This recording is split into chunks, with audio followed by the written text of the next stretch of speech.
और वहीं युद्ध के 23 दिन बाद ट्रंप का मकसद पूरा, सैन्य कार्रवाई समेटने पर ट्रंप विचार करेंगे। बड़ी खबर आपको बता रहे हैं, ईरान में वास्तविक तौर पर सत्ता नहीं बदली है। जिस चीज की उम्मीद ट्रंप साहब करते हुए नजर आ रहे थे, वो पिक्चर आप समझिए कि 23 दिन बाद भी बदलती हुई नजर नहीं आई है। सत्ता परिवर्तन की बात हो रही थी, रिजीम चेंज की बात हो रही थी, लेकिन वो पूरी तरह से नहीं हो पाया है। ईरान में वास्तविक तौर पर सत्ता नहीं बदली है और इसी वजह से ट्रंप साहब परेशान होते हुए नजर आ रहे हैं। युद्ध से परमाणु कार्यक्रम पर भी असर नहीं पड़ा। ट्रंप की हर कोशिश ईरान में पूरी तरह से नाकाम होती हुई नजर आ रही है। आप समझ लीजिए कि 23 दिन बाद ट्रंप साहब का जो मकसद था वो पूरा होता हुआ नजर नहीं आया है। अब ग्राफिक समझिए कि ट्रंप साहब को आप देख रहे होंगे, ट्रंप साहब ने उम्मीद लगाई कि एक के बाद एक वो हमला करते हुए नजर आएंगे और इससे उनको बड़ी कामयाबी मिलेगी। उन्होंने सोचा, जब खामनेई का विरोध हो रहा था उसी दौरान उन्होंने कोशिश की, आपको बताते हैं। लेकिन इस बीच बड़ी खबर, हॉर्मुज़ स्ट्रेट पर 22 देशों का संयुक्त बयान जारी हुआ है, जिसमें यूएई, यूके, फ्रांस, जर्मनी का ये संयुक्त बयान सामने आया है और उन्होंने कहा कि हम बढ़ते संघर्ष पर अपनी गहरी चिंता व्यक्त करते हैं। ईरान व्यापारिक जहाजों पर तत्काल हमले बंद कर दे, ये विनती के तौर पर आप देख सकते हैं। लग रहा है हॉर्मुज़ स्ट्रेट को बंद करने की जो है निंदा की गई है और इसकी वजह से आप समझिए कि तस्वीर क्या हो गई। तस्वीर ये हो गई कि जो 22 देश एक साथ संयुक्त बयान देते हुए नजर आए हैं, वो इसी वजह से दे रहे हैं कि स्ट्रेट ऑफ हॉर्मुज़ पर इस वक्त ईरान सबसे ज्यादा पावर में है और एक मजबूत नस कह सकते हैं और एक कमजोर नस खासकर इन देशों के लिए है, जिसमें नुकसान होता हुआ नजर आ रहा है। अब आप समझिए कि 23 दिन बाद जिस मकसद को लेकर ट्रंप साहब ने सोचा था कि रिजीम चेंज करा लेंगे, क्योंकि वहां पर विरोध देखने को मिल रहा था। दो खेमों में ईरान बढ़ता हुआ नजर आ रहा था, जिसमें खामनेई के खिलाफ भी कुछ लोग नजर आ रहे थे। उन्हें लगा कि हेल्प कर देंगे, मदद कर देंगे तो रिजीम चेंज हो जाएगा, 10 दिन का युद्ध होगा या 2 दिन का युद्ध होगा, वो समाप्त हो जाएगा। लेकिन हुआ इसके विपरीत, सैन्य कार्रवाई समेटने पर इसीलिए ट्रंप साहब विचार कर रहे हैं और इसको एक बड़ी हार के तौर पर कहीं ना कहीं देखा जा सकता है। दूसरी खबर आप समझिए कि किस तरह से स्ट्रेट ऑफ हॉर्मुज़ को लेकर चिंता बढ़ी है। 22 देशों का यह संयुक्त बयान अपने आप में बहुत बड़ा है, क्योंकि इसमें यूएई, यूके, फ्रांस, जर्मनी साथ में इन्होंने बयान दिया और कहा कि हम बढ़ते संघर्ष पर अपनी गहरी चिंता व्यक्त करते हैं, यानी टेंशन में हैं और चिंता व्यक्त कर रहे हैं। और कहा है कि ईरान से विनती कर रहे हैं, एक तरह से समझिए, क्योंकि ईरान लगातार हमले कर रहा है और कहा है कि ईरान व्यापारिक जहाजों पर हमला बंद कर दे। और हमला बंद करने से क्या होगा कि जो परेशानी उठानी पड़ रही है स्ट्रेट ऑफ हॉर्मुज़ की वजह से, वो इन देशों को नहीं उठानी पड़ेगी। इस बीच बड़ी खबर आपको बता दें कि 23 दिन के युद्ध के बाद ट्रंप पूरी तरह से कंफ्यूज नजर आ रहे हैं। ईरान को धमकी देने के साथ मदद भी मांग रहे हैं, यानी ट्रंप साहब इस वक्त कंफ्यूजन वाली स्टेट में भी नजर आ रहे हैं। एक तरफ ईरान को धमकी देने की बात सामने आ रही है, धमकी दे रहे हैं, साथ ही साथ मदद की बात भी सामने आ रही है। ईरानी घातक हमलों से ट्रंप का पसीना जो है वो छूटा हुआ नजर आया है। पश्चिमी एशिया में पीछे हटेगी अमेरिकी सेना, ये बड़ी खबर आपको बता रहे। हॉर्मुज़ बंद होने से ट्रंप के एक्शन पर सवाल उठने लाजमी है, सवाल उठना ही था और वो अब सवाल उठता हुआ नजर आ रहा है। ईरानी घातक हमलों से ट्रंप साहब का पसीना छूट गया है।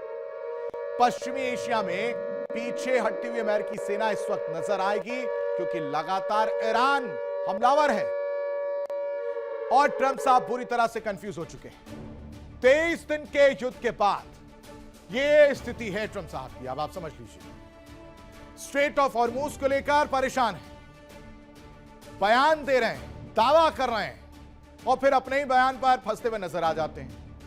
यानी ट्रंप साहब की कंफ्यूजन वाली स्थिति आ गई है। क्या कह रहे हैं वो भी समझिए। ईरान को एक तरफ धमकी दे रहे हैं, साथ ही साथ मदद वाली बात सामने आ रही है, क्योंकि ईरानी घातक हमलों से ट्रंप साहब परेशान हैं और इसी वजह से फैसला लेते हुए नजर आ रहे हैं, जिसमें कहा जा रहा है कि पश्चिमी एशिया में अमेरिकी सेना जो है वो पीछे हटती हुई नजर आएगी और इसका सबसे बड़ा इंपैक्ट, यानी इसकी सबसे बड़ी अगर रीजन की बात की जाए, ये एक्शन क्यों देखने को मिला दर्शकों, ये भी समझना बेहद जरूरी है, क्योंकि हॉर्मुज़, स्ट्रेट ऑफ हॉर्मुज़ बंद है। स्ट्रेट ऑफ हॉर्मुज़ बंद होने से अब ट्रंप के एक्शन पर सवाल उठ रहा है कि भाई साहब आपने तो तैयारी की थी, अब क्या हो गया? क्यों नहीं सत्ता परिवर्तन हो पाया? क्यों नहीं रिजीम चेंज हो पाया? और क्यों नहीं जो दावे आपने किए थे वो आपके दावे खोखले साबित होते हुए क्यों नजर आ रहे हैं? और आर्थिक स्थिति पर भी अमेरिका को चोट पहुंचता हुआ नजर आ रहा है। इस बीच बड़ी खबर आपको बताते हैं, ईरान इजराइल के बीच हमले लगातार तेज होते हुए नजर आ रहे हैं और दोनों ही देश एक दूसरे पर लगातार हमले कर रहे हैं। 24 घंटे की अगर बात की जाए तो 24 घंटों में कई जगहों पर मिसाइलें दागी गई हैं और इन हमलों में कई लोगों की जान चली गई। दोनों देश अपने अपने अहम ठिकानों को बचाने में नाकामयाब हो रहे हैं। दोनों देश अहम ठिकानों को निशाना बना रहे हैं और इसकी वजह से 24 घंटे की अगर बात की जाए तो कई जगह पर मिसाइलें दागी गई हैं। यह बड़ी खबर आपको बता रहे हैं। दोनों ही देश, ईरान हो चाहे इजराइल हो, आप तस्वीर देखिए, ईरान इजराइल लगातार हमलावर होते हुए नजर आ रहे हैं और इसकी वजह से जो नुकसान है वो आप इस तस्वीर को देख के आंकलन लगा सकते हैं। सड़कों पर गाड़ियां रेंगती हुई नजर आ रही हैं, एम्बुलेंस रेंगती हुई नजर आ रही हैं, एक के बाद एक हमले हो रहे हैं, चाहे वो इजराइल ईरान पर कर रहा हो या ईरान इजराइल पर कर रहा हो। दोनों ही देशों उनके जो अहम ठिकाने हैं उनको निशाना बनाया जा रहा है और इसकी वजह से ये नुकसान उठाना पड़ रहा है। लेकिन ट्रंप साहब ये मानने को तैयार ही नहीं। ट्रंप साहब तो दावा कर रहे हैं कि ईरान इस स्थिति में है ही नहीं। इस बीच बड़ी खबर आपको बता दें, एक और बड़ी खबर, हॉर्मुज स्ट्रेट पर पाबंदी से सांसें रुकी हैं। स्ट्रेट ऑफ हॉर्मुज को लेकर बड़ी खबर, दुनिया के कई देश ईरान को इस वक्त मान मुनव्वल करने में जुटे हुए हैं, ईरान को मनाने में जुटे हैं, क्योंकि 22 देशों ने ईरान के फैसले की निंदा भी की है। 7 देश अमेरिका का साथ देने पर राजी हैं। यह भी बात सामने आई है, हॉर्मुज बंद होने से गैस तेल की सप्लाई पर असर पड़ता हुआ नजर आया है। अब ये दो खबरों और इनके विश्लेषण की बात समझिए। हो क्या रहा है, ईरान हो चाहे इजराइल हो, वो डायरेक्ट इन्वॉल्व है, अमेरिका भी, लेकिन सबसे ज्यादा नुकसान मिडिल ईस्ट को हो रहा है। इजराइल पर हमले किए जा रहे ईरान की तरफ से, खासकर उन ठिकानों को टारगेट किया जा रहा है जो बेहद इंपॉर्टेंट है। दूसरी तरफ हॉर्मुज बंद होने से भी वैश्विक स्तर पर बहुत ज्यादा नुकसान, बहुत ज्यादा बदलाव की स्थिति पैदा होती है और इसको लेकर अब ईरान को मनाने में करीब करीब 22 देश जुटे हुए हैं। 22 देशों ने ईरान के फैसले की एक तरफ निंदा भी की है, साथ ही साथ 7 देश अमेरिका के साथ आए हैं, साथ देने पर राजी हुए हैं, क्योंकि हॉर्मुज बंद होने से गैस और तेल की जो सप्लाई होनी थी उस पर सबसे ज्यादा असर पड़ा है और इसीलिए ये देश बौखलाए हुए हैं, क्योंकि लगातार कोशिश है कि स्ट्रेट ऑफ हॉर्मुज पर बात जो है वो बन जाए।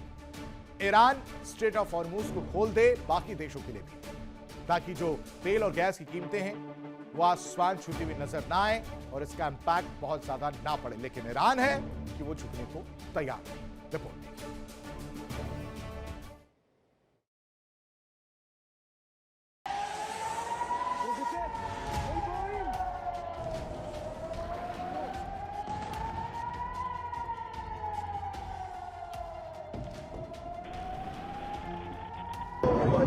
मिडिल ईस्ट में हालात इतने बिगड़ चुके हैं कि 22 देशों ने ईरान को 2 टूक संदेश दिया है।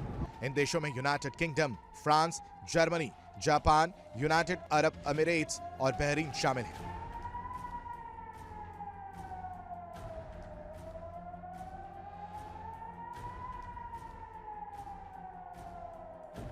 बाईस देशों के प्रमुखों का कहना है कि ईरान हमले बंद करे और हॉर्मुज का रास्ता तुरंत खोले। कमर्शियल जहाजों और तेल गैस से जुड़े ढांचे पर हमले सिर्फ एक इलाके की समस्या नहीं, बल्कि पूरी दुनिया की अर्थव्यवस्था को झटका दे सकते हैं।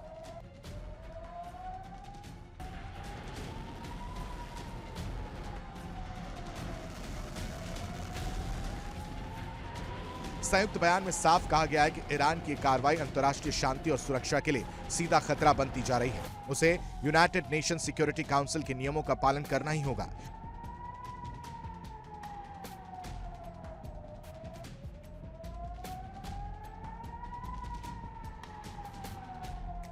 उधर अमेरिका भी एक्शन मोड में है। उसने ईरान के उन सैन्य ठिकानों को निशाना बनाया है जिन्हें समुद्री रास्तों के लिए खतरा माना जा रहा था।